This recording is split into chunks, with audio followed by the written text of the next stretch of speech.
Kita sudah sampai di segmen terakhir di Market Review dan terima kasih juga untuk Anda yang masih bergabung bersama kami. Pak Heri, kita lanjutkan kembali, Ya, Pak. ya. Halo Pak Heri. Halo ya. Ya, terkait dengan investasi Pak Heri di tahun 2020 adanya pandemi, bagaimana Anda melihat kontribusinya terhadap pertumbuhan ekonomi, Pak Heri? Ya, jadi meskipun ada pandemi ya, kontribusi investasi kita dalam arti penanaman modal tetap bruto itu secara keseluruhan masih relatif besar ya. Urutannya masih menempati peringkat kedua setelah konsumsi rumah tangga. Jadi kalau kita lihat konsumsi rumah tangga itu kan sekarang kontribusinya sekitar 57%, 58%. Nah, di bawahnya itu ada kontribusi dari investasi atau PMTB, penanaman modal tetap bruto yang mencapai 30%-an. Nah, ini artinya masih relatif besar gitu. Nah, sekarang pertanyaannya kenapa porsi investasi yang besar ini kurang maksimal ya untuk mendorong pertumbuhan ekonomi. Bahkan sekarang kita mengalami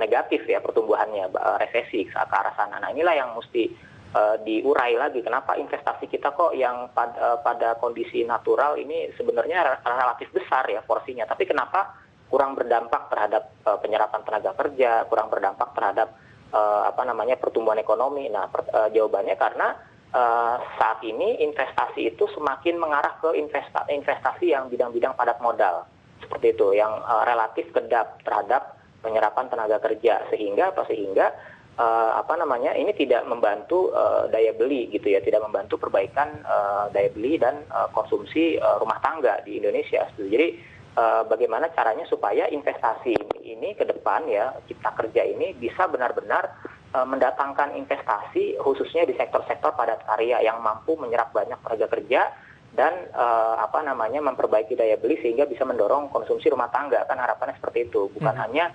investasi-investasi yang arahnya nanti ke yang kapital intensif yang relatif kedap ya terhadap penyerapan tenaga kerja, tapi harus ke padat karya seperti itu. Nah, salah satu yang harus dilakukan adalah bagaimana memperbaiki produktivitas tenaga kerja, kemudian meningkatkan keahlian ya, bukan cuma meningkatkan keahlian tapi memperbanyak keahlian. Jadi bukan tidak mungkin satu orang tenaga kerja nanti dia harus memiliki katakanlah 3 keahlian yang berbeda. Oke. Gitu. Jadi trennya ke depan udah semakin dinamis seperti itu, dan ini harus mampu dijawab oleh tenaga kerja di Indonesia seperti itu. Ini berkaitan dengan sumber daya manusia begitu Pak Heri? Iya. Salah satunya yang paling tentu saja kalau padat karya ya tentu saja adalah bagaimana produktivitas dan kualitas SDM seperti itu, karena kita kan kalau lihat dari segi kuantitas kita ini sudah mencapai bonus demografi. Nah, tinggal bagaimana bonus demografi ini bisa dioptimalkan pemanfaatannya untuk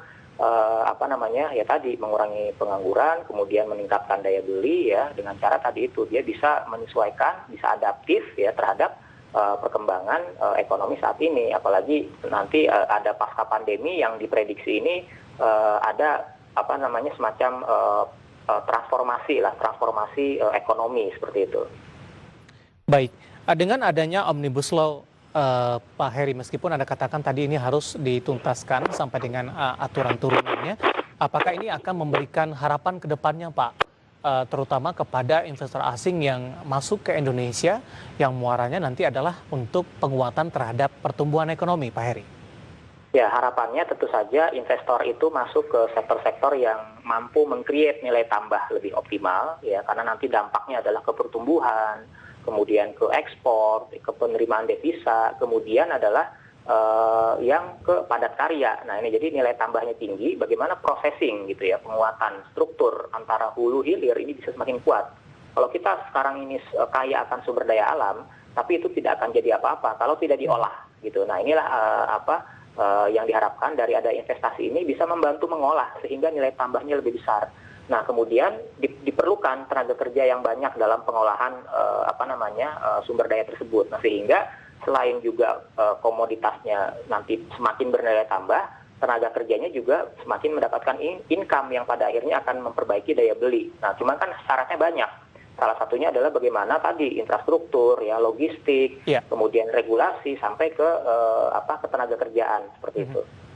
Dan ini juga akan mendorong nantinya untuk dari sisi pemerataan Pak Heri, ketika ini sudah terkoordinasi dengan baik, jadi tidak hanya terfokus kepada Jawa saja, namun beberapa daerah lainnya juga akan mendapatkan kesempatan yang sama? Betul. Ya, khususnya adalah kepastian hukum ya di daerah yang sangat diperlukan bagi seorang investor seperti itu.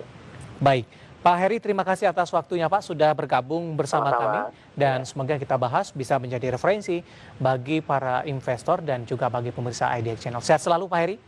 Ya, terima kasih. Terima kasih ada Bapak Ahmad Heri Firdaus, ekonom Indef, dan tadi kita membahas pandemi dan ketimpangan investasi di Indonesia. Dan perbincangan tadi mengakhiri kebersamaan kita pemirsa di Market Review kali ini. Dan di masa pandemi ini tetap ingat pesan Ibu, jaga protokol kesehatan dengan tetap memakai masker hingga menjaga jarak dan juga menjauhi kerumunan serta mencuci tangan dengan sabun di air yang mengalir.